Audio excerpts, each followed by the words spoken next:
Permasalahan apapun akan selesai dengan istighfar. Andai saja sebuah wilayah disepakati dari pemimpinnya sampai masyarakatnya memasyarakatkan dan membudayakan istighfar di lisan mereka, di meja-meja makan mereka, di halaman rumah mereka, di meja-meja kerja mereka, di masjid mereka, di pasar mereka, demi Allah wahai saudaraku seiman, permasalahan di wilayah itu akan selesai semuanya dan rezeki akan terbuka seluas-luasnya. Sabilud dumu'i sabilun murih tanahada ya sahi kay tastarih. Pada kesempatan ini kita akan bahas tentang keajaiban istighfar. Saudaraku seiman, banyak sekali ayat Al-Quran dan hadis Nabi SAW mengingatkan masalah ini. Dan juga kita akan dengarkan nanti perkataan para salafus salih tentang keajaiban istighfar dan dahsyatnya. Begitu juga insya Allah kita akan sebutkan apa yang didapatkan pada saat seseorang melazimkan istighfar itu. Mungkin sebagian orang terlintas di benaknya, istighfar kami semua sudah tahu. Tapi pertanyaannya, apakah anda sudah rutinkan? Nanti akan lebih jelas insya Allah dengan statement para ulama salaf tentang masalah ini. Beranjak bahasan kita saudaraku seiman, perintah Allah subhanahu wa ta'ala kepada nabinya Muhammad sallallahu alaihi wa ala alihi wa sahbihi wasallam yang sudah diampuni dosanya yang lalu dan akan datang. Allah berfirman, A'udzu billahi minasyaitonir rajim, dalam surah An-Nasr ayat 3, fasabbih bihamdi rabbika wastaghfir innahu kana ghaffara. Maka bertasbihlah engkau hai Muhammad dengan memuji Tuhanmu dan mohon ampunlah kepadanya. Padahal Nabi Muhammad SAW sudah diampuni dosa-dosanya yang lalu dan akan datang. Sesungguhnya Dia Allah adalah zat yang maha penerima taubat. Juga dalam ayat yang lain dalam surah Muhammad ayat 19 Allah memerintahkan Nabinya Muhammad SAW istighfar. A'udzu billahi minasyaitonir rajim wastaghfir li dzambik walil mu'minina wal mu'minat wallahu ya'lamu mutaqallabakum wa mathwakum. Dan mohonlah ampun bagi dosamu hai Muhammad dan bagi dosa orang-orang beriman laki-laki dan orang beriman perempuan, dan Allah Maha mengetahui tempat kamu berusaha dan tempat tinggalmu. Juga baginda Nabi sallallahu alaihi wa ala alihi wa sahbihi wasallam bersabda, wallahi inni la astaghfiranna Allah wa atubu ilahi fil yawmi akthara min 70 marrah. Demi Allah, padahal beliau tidak butuh untuk sumpah, tapi untuk memastikan tentang pentingnya pengucapan istighfar di lisan setiap orang di antara kita. Beliau mengatakan, demi Allah, aku selalu beristighfar kepada Allah. Artinya pengucapan permohonan maaf kepada Allah dan bertaubat kepadanya. Maksudnya mengucapkan ikrar tidak akan mengulangi kesalahan dalam setiap harinya lebih daripada 70 kali. Dan hadis ini hadis sahih diriwayatkan oleh Imam Muslim. Juga dalam riwayat yang lain Nabi SAW sebutkan fil yaumi mi'ata marrah, dalam setiap hari sampai 100 kali. Saudaraku seiman, para ulama salaf menjelaskan kepada kita bagaimana kedudukan istighfar. Bermula dari perkataan sahabat yang mulia Abu Musa al-Ash'ari radhiyallahu anhu. Beliau mengatakan, dahulu kita memiliki dua pelindung dari azab atau siksaannya Allah. Salah satunya telah pergi, yaitu keberadaan Rasulullah sallallahu alaihi wa ala alihi wa sahbihi wasallam di tengah-tengah kita. Selama Nabi masih hidup sallallahu alaihi wasallam, mereka tinggal datang ke Nabi mengatakan mohon ampunlah untuk kami. Tapi sekarang Nabi sudah meninggal, maka sudah hilang satu kesempatan itu untuk menghilangkan azab, gangguan, gempa, banjir, bencana, kesulitan, wabah seperti sekarang. Dan tersisa satu, yaitu istighfar.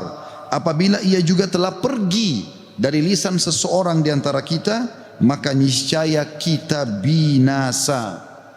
Rabi' ibn Haytham rahimahullah, seorang ulama tabi'in berkata, merendahlah kalian kepada Rabb kalian, berdoalah kepadanya di kala senggang, maka Allah telah berfirman dalam hadis qudsi, man da'ani fir rakha'i ajabtuhu fi syiddah. Siapa yang memohon kepadaku pada saat dia senggang, aku akan penuhi kebutuhannya pada saat lagi sempit. Wa man sa'alani a'taitu, dan siapa yang memohon kepadaku pasti aku akan beri, kata Allah. Wa man tawadha'a li rafa'tu, dan siapa yang merendah karena aku akan angkat derajatnya. Wa man tafarraga li rahimtu, dan siapa yang meluangkan waktu untuk ibadah kepadaku, aku akan kasihi dia. Wa man istaghfarani ghafartulah, dan siapa yang memohon istighfar kepadaku, memohon ampun, aku pasti akan memaafkan kesalahannya. Sahal radhiyallahu anhu telah berkata tentang istighfar dalam menghapus dosa. Beliau mengatakan, permulaan istighfar adalah pengampunan atau memanggil Allah. Kemudian akan bergantung kepada Allah, lalu kemudian tidak akan mengulangi kesalahan-kesalahan. Ibnul Jauzi berkata rahimahullah, iblis berkata, aku membinasakan anak cucu Adam dengan dosa, dan mereka membinasakanku dengan istighfar dan ucapan la ilaha illallah. Manakala aku melihat hal itu pada mereka, aku tanamkan hawa nafsu pada mereka, di mana mereka berbuat dosa tapi mereka tidak beristighfar, karena mereka mengira diri mereka telah berbuat baik. Dan kata para ulama menanggapi statement Ibnu Jauzi rahimahullah, yang pertama syaitan tanamkan adalah supaya manusia lalai berbuat dosa. Pada saat dia sudah berbuat dosa, syaitan akan lalaikan dia supaya tidak istighfar, karena istighfar adalah kata kunci dihilangkan dosa tersebut dan akhirnya azab Allah tidak datang. Qatadah rahimahullah berkata, Al-Quran menunjuki kalian penyakit dan juga obat sekaligus untuk menyembuhkan kalian. Penyakit kalian adalah dosa-dosa, dan obat penyembuh kalian adalah istighfar. Permasalahan apapun akan selesai dengan istighfar. Andai saja sebuah wilayah disepakati dari pemimpinnya sampai masyarakatnya memasyarakatkan dan membudayakan istighfar di lisan mereka, di meja-meja makan mereka, di halaman rumah mereka, di meja-meja kerja mereka, di masjid mereka, di pasar mereka, demi Allah wahai saudaraku seiman, permasalahan di wilayah itu akan selesai semuanya, dan rezeki akan terbuka seluas-luasnya. Anda akan dengarkan nanti kurang lebih 9 manfaat daripada istighfar itu sendiri. Ali radhiyallahu anhu berkata, sahabat Nabi yang mulia ini berkata, yang aneh adalah orang yang binasa padahal keselamatan ada bersamanya. Orang bisa kena gempa, banjir, penyakit kronis, kemiskinan, kesusahan hidup. Kata Ali radhiyallahu anhu, yang aneh adalah orang yang binasa padahal keselamatan ada bersamanya. Lalu beliau ditanya radhiyallahu anhu, apa keselamatan yang Anda maksudkan? Kata Ali radhiyallahu anhu, istighfar. Beliau juga berkata, tidaklah seorang hamba diilhami oleh Allah subhanahu wa ta'ala untuk beristighfar, Allah tidak mudahkan lisan Anda mengatakan astagfirullah, itu saja. Kata beliau, kecuali Allah memang berkehendak untuk menyelamatkannya atau tidak mengazabnya. Seseorang soleh juga berkata, hamba berada di antara dosa dan nikmat, keduanya tidak akan menjadi baik kecuali mensyukuri nikmat dan istighfar dari dosa-dosa. Juga Luqman al-Hakim yang terkenal, Allah namakan surah Luqman atas namanya. Dia berkata kepada putranya, wahai anakku, Allah memiliki beberapa waktu tidak ditolak orang untuk meminta pada waktu itu, seperti antara azan dan iqamah, seperti sepertiga malam, saat hujan turun, dan seterusnya. Maka perbanyak istighfar pada saat itu. Beliau bukan menyuruh anaknya minta hajat, tapi disuruh beristighfar. Karena dengan istighfar ternyata hajat-hajat kita walaupun kita tidak minta dipenuhi oleh Sang Pencipta Allah Subhanahu wa taala.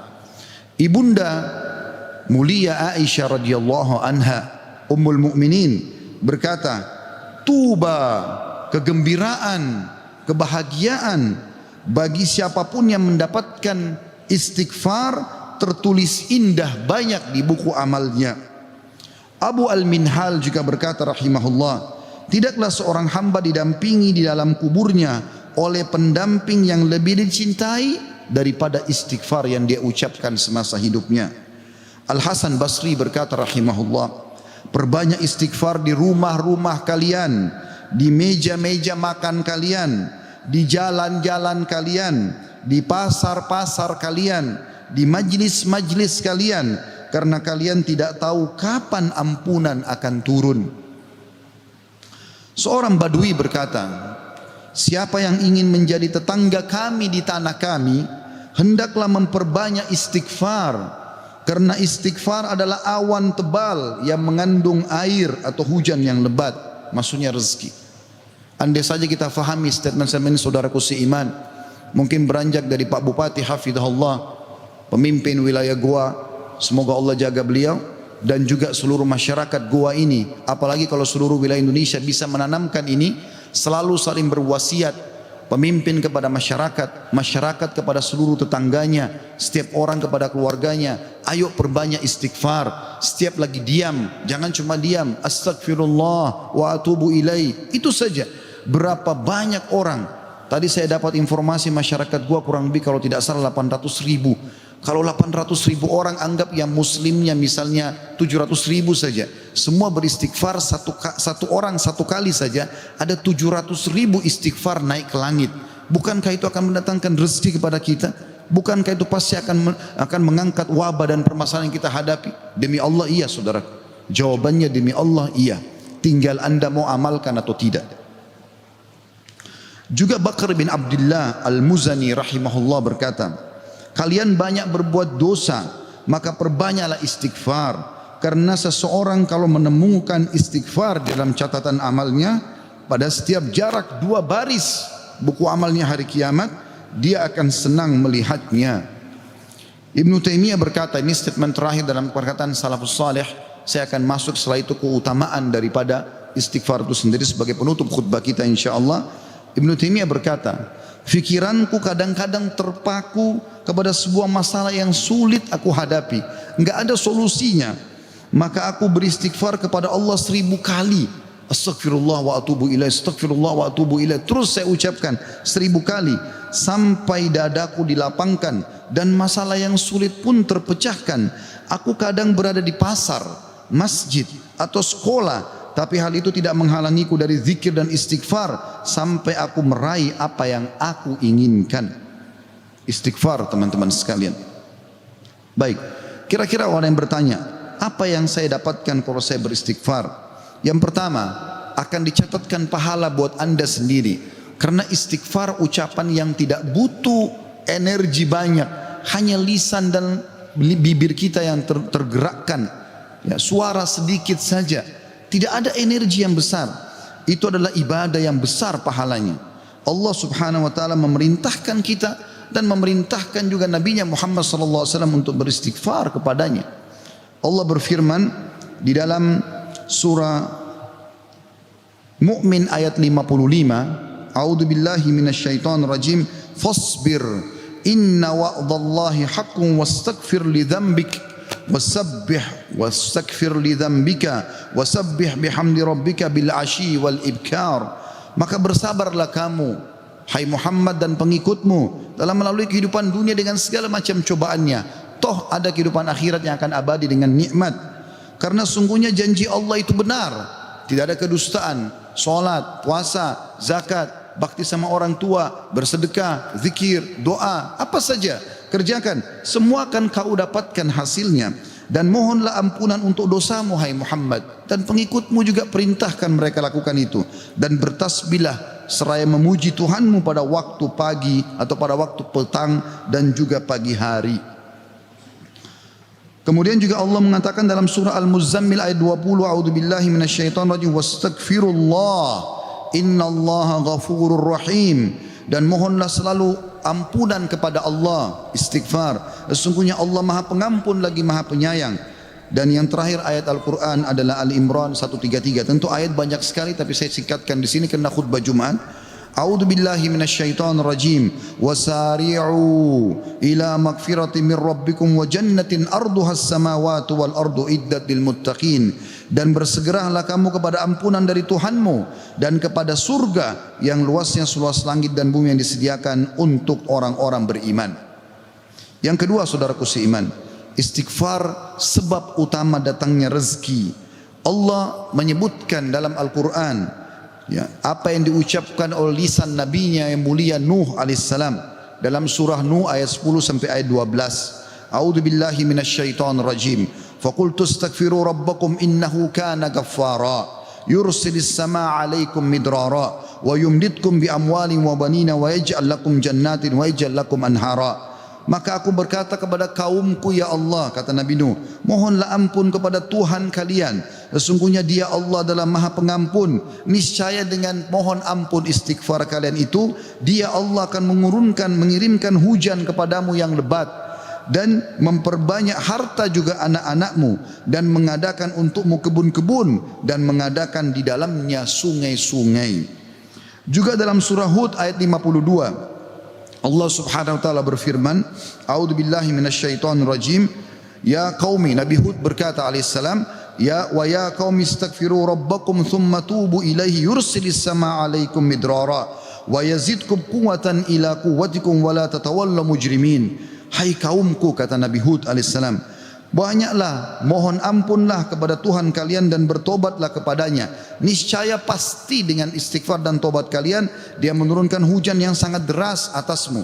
Maksudnya subur. Hujan bukan mematikan tapi membawa berkah. Dan Dia akan menambahkan kekuatan kepada kekuatanmu. Fisikmu akan kuat, fikiranmu, jiwamu akan sehat. Dan janganlah kamu berpaling dengan berbuat dosa. Al-Qurtubi rahimahullah berkata tentang tafsir surah Hud ayat 52, di dalam ayat-ayat ini terdapat dalil bahwa istighfar digunakan untuk meminta rezeki dan hujan. Juga Ibnu Katsir berkata rahimahullah dalam tafsir beliau surah Hud ayat 25, jika kalian bertobat dan memohon ampunan kepada Allah serta kalian mentaatinya, niscaya Allah akan memperbanyak rezeki kalian, memberikan kalian minum dengan nikmat-nikmat langit, mengeluarkan untuk kalian nikmat-nikmat bumi, menumbuhkan untuk kalian tumbuh-tumbuhan, mengalirkan untuk kalian air, dan menjadikan untuk kalian kebun-kebun. Di dalamnya terdapat berbagai macam buah-buahan, dan Dia menyelingi di antara kebun-kebun tersebut sungai-sungai yang mengalir. Yang ketiga, saudaraku seiman, istighfar sebab masuk ke dalam surga. Sebagaimana kita sudah tahu bersama-sama, salah satu zikir pagi dan petang yang sangat dianjurkan adalah membaca Sayyidul Istighfar, tuannya istighfar, yaitu lafadznya sebagaimana dinukil dari Nabi SAW. Beliau mengatakan, Allahumma anta rabbi la ilaha illa anta khalaqtani wa ana abduka wa ana ala ahdika wa wa'dika mastata'tu a'udhu bika min syarri ma sana'tu abu'u laka bi ni'matika alayya wa abu'u bidzambi faghfirli fa innahu la yaghfiru dhunuba illa ant. Yang artinya, ya Allah, sungguhnya Engkau adalah Rabbku, penciptaku. Tidak ada Tuhan yang berhak disembah kecuali Engkau. Engkaulah yang telah menciptakanku dan aku adalah hambamu. Aku senantiasa berada dalam perjanjian bersamamu. Maksudnya mentauhidkan Allah dan tidak bermaksiat. Dan aku yakin akan janjimu tentang pahala bagi orang mukmin semampuku. Aku berlindung kepadamu dari kejelekan yang aku perbuat. Aku mengakui nikmatmu kepadaku serta aku mengakui dosaku. Oleh karena itu ampunilah aku, karena sungguhnya tidak ada yang mengampuni dosa kecuali Engkau. Kata Nabi SAW, siapa yang mengucapkan ini, man qalaha minan nahari mukinan, dia yakin, besok dia ucapkan di siang hari atau pagi hari dengan yakin dalam hatinya, famata min yaumihi, kemudian dia meninggal pada hari itu, qabla an yumsiya, sebelum tiba di sore hari, fahuwa min ahlil jannah, dia pasti masuk ke dalam surga. Wa man qalaha minal laili wa huwa muqinun biha, dan siapa ucapkan walaupun sekali saja di malam hari, famata, maka kemudian dia mati, qabla an yusbih, sebelum dia tiba pagi hari, fahuwa min ahlil jannah. Yang keempat, istighfar adalah sebab dihapuskannya dosa. Mohon maaf kalau sedikit panjang, saya minta waktu sekian beberapa menit lagi. Kata ada berkata radhiyallahu rahimahullah, sesungguhnya Al-Quran menunjuki kalian tentang penyakit dan penyembuhannya, yaitu dosa adalah penyakit dan penyembuhannya adalah istighfar. Allah berfirman, A'udzu billahi minasyaitonir rajim dalam surah Al-Imran 135, walladzina idza fa'alu fahishatan aw zalamu anfusahum dzakarullaha fastaghfaru lidzunubihim wa man yaghfiru dzunuba illallah wa lam yusirru ala ma fa'alu hum ya'lamun. Dan juga orang-orang yang apabila mengerjakan perbuatan keji dan menganiaya diri mereka, kalau mereka buat dosa, maka mereka ingat kepada Allah lalu mereka memohon ampun terhadap dosa-dosa mereka, dan siapa lagi yang dapat mengampuni dosa selain Allah, dan mereka tidak meneruskan perbuatan dosa itu sedang mereka mengetahuinya. Kemudian teman-teman sekalian, selanjutnya adalah yang kelima, istighfar mencegah hukuman dari Allah Subhanahu wa taala. Saya ambil satu saja. Al Hasan Basri rahimahullah berkata, wahai anak Adam, meninggalkan dosa lebih ringan bagimu daripada mencari taubat, dan ketahuilah bahwasanya pada saat kau meninggalkan perbuatan dosa atau kau beristighfar pada saat berbuat dosa, maka azab Allah tidak akan datang. Karena Allah berfirman dalam surah Al-Anfal ayat 33, A'udzubillahi minasyaitonir rajim, wa ma kana Allah liyu'adzibahum wa anta fihim, wa ma kana Allah mu'adzibahum yastaghfirun. Dan Allah sekali-kali tidak akan mengadab mereka sedangkan kamu berada di tengah-tengah mereka, hai Muhammad, dan tidak pula Allah akan mengadab mereka sedang mereka selalu memohon ampun. Yang keenam, istighfar sebab diangkatnya derajat. Dalam sebuah hadis, ajarkan babak ini kepada anak anda. Dalam hadis riwayat Ahmad dengan sanad hasan, kata baginda Nabi SAW, Inna Allah Azza wa Jalla yarfa'ud darajati lil abdi salihi fil jannah, fayaqulu ya Rabbi anna li hadhihi, fayaqulu bi istighfari waladika lak. Sesungguhnya Allah yang maha suci dan maha tinggi mengangkat derajat seseorang hamba saleh di surga sehingga dia bertanya, yang sudah mati diangkat derajatnya tinggi di surga. Hamba ini bingung, dia tidak pernah merasa berbuat amal yang bisa membawa dia ke derajat itu. Lalu dia bertanya, wahai Rabbku, dari mana nikmat ini hamba dapatkan? Maka kata Allah SWT, dari istighfar anakmu untukmu. Yang ketujuh, istighfar adalah sebab disucikan hati. Sebagaimana Nabi SAW bersabda, Innal mu'mina idha adzamba dzamban kanat nuqtatan sauda'u fi qalbihi. Kalau seorang mukmin berbuat dosa akan menjadi titik hitam dalam hatinya. Fa in taba wa naza wastaghfara su'ika qalbuhu minha. Kalau dia bertaubat kemudian dia beristighfar kepada Allah, meninggalkan dosanya, maka akan diangkat noda hitam itu dalam hatinya. Fa in zadat hatta taglufa qalbuhu fadzalika ar-rana alladhi dzakarahu Allah fi kitabihi kalla barrana ala qulubihim ma kanu yaksibun. Dan kalau seandainya dia bertaubat dan meninggalkannya serta beristighfar, hatinya kembali bersih darinya, dan kalau dia tambah melakukan dosa, maka bertambah pula titik hitam itu sampai menutupi seluruh hatinya. Dan itulah makna kalimat ar-ran dalam firman Allah Subhanahu wa taala, sekali-kali apa yang selalu mereka usahakan itu menutupi hati mereka. Surah Al-Mutaffifin ayat 14. Dua poin yang terakhir teman-teman sekalian, yang kedelapan adalah istighfar sebab memperoleh anak dan keturunan. Dinukil dalam sebuah riwayat disebutkan oleh Abu Hanifah rahimahullah dalam musnadnya, bahwasanya seseorang datang mengeluh dari Jabir bin Abdullah radhiyallahu anhu. Seseorang mengeluh kepada Nabi SAW lalu berkata, ya Rasulullah, ya sesungguhnya orang semua punya anak tapi aku sendiri yang tidak punya anak. Maka kata Nabi SAW, mana kau dari dua senjatamu, memperbanyak sedekah dan istighfar, maka dengannya kau akan diberikan rezeki. Kata Jabir bin Abdullah, orang itu pun mengamalkan, lalu saya menyaksikan orang itu dikaruniai 9 orang anak, semuanya laki-laki. Kesembilan dan terakhir adalah istighfar sebab menikmati kesehatan dan kekuatan. Sebagaimana dijelaskan tadi dalam surah Hud ayat 52, dan sudah saya bacakan tadi ayatnya, saya tidak ulangi, tapi potongan ayatnya adalah yazidkum quwwatan ila quwwatikum. Istighfar menyebabkan bertambahnya kekuatan di atas kekuatan. Izinkan saya teman-teman sekalian menyampaikan sebuah kisah yang berhubungan dengan masalah ini, atau dua buah kisah ringkas. Ada seseorang di Irak dulu pernah berdagang, kemudian dia menemukan semua pedagang di pasar laku barangnya kecuali dia, dan dia orang miskin. Dia mengatakan, saya pun duduk di dekat barang saya sampai menjelang sore belum laku-laku. Maka tiba-tiba saya mengingat firman atau sabda Nabi SAW, man aksara istighfar, siapa yang memperbanyak istighfar, ja'alallahu lahu min kulli hammin faraja, Allah akan berikan kelapangan dari setiap kesedihannya, wa min kulli dikin makhraja, dan jalan keluar dari setiap masalahnya, dan juga razaqahu min haitsu la yahtasib, maka Allah akan berikan rezeki dari tempat tidak disangka-sangka. Maka dia bilang, saya pun beristighfar kepada Allah, dan terjadi satu keajaiban yang luar biasa. Ternyata datang kepadaku hampir seluruh pedagang pasar datang, dan mereka memperebutkan barang daganganku. Terakhir kisah seseorang yang bernama Abu Yusuf, saudaraku seiman, di musim haji, seorang syekh, dalam kisah yang tidak disebutkan namanya siapa, sedang menyampaikan masalah istighfar. Datang seseorang setelah pengajian bernama Abu Yusuf lalu berkata, Syekh, saya ingin bercerita tentang manfaat istighfar yang anda sampaikan tadi. Kata syekhnya, silakan. Dia bilang, saya menikah bertahun-tahun tidak punya anak sama sekali, dan saya sama istri saya sedih.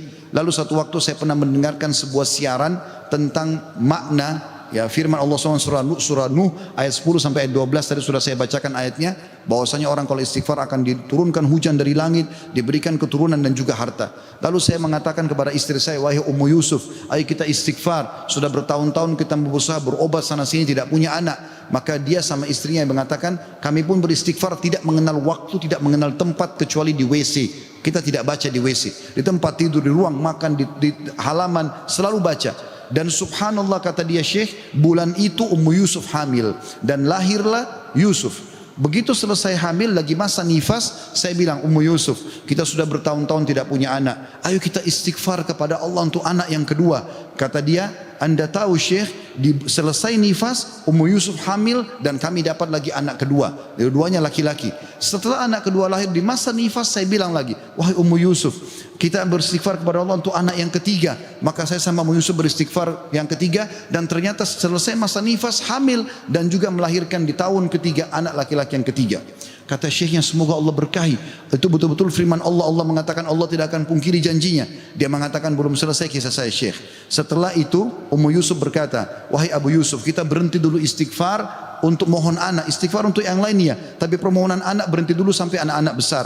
Kami sepakat 2-3 tahun kemudian saya mengatakan, Ummu Yusuf, sekarang saatnya kita minta agar Allah berikan kita anak perempuan yang cantik dan salihah. Maka kami pun beristighfar dan ternyata Ummu Yusuf hamil, dan sekarang saya di musim haji, wahai Syekh, sedang datang bersama Ummu Yusuf yang baru saja melahirkan bersama dengan bayinya, bayi perempuan. Aqulu qauli hadza, saya sudah mengucapkan perkataan saya ini, wa astaghfirullah li wa lakum, dan saya beristighfar kepada Allah, mengajak jamaah istighfar kepada Allah, fastaghfiruhu innahu huwal ghafurur rahim, beristighfarlah sungguh Dia Maha Pengampun dan juga Maha Pengasih.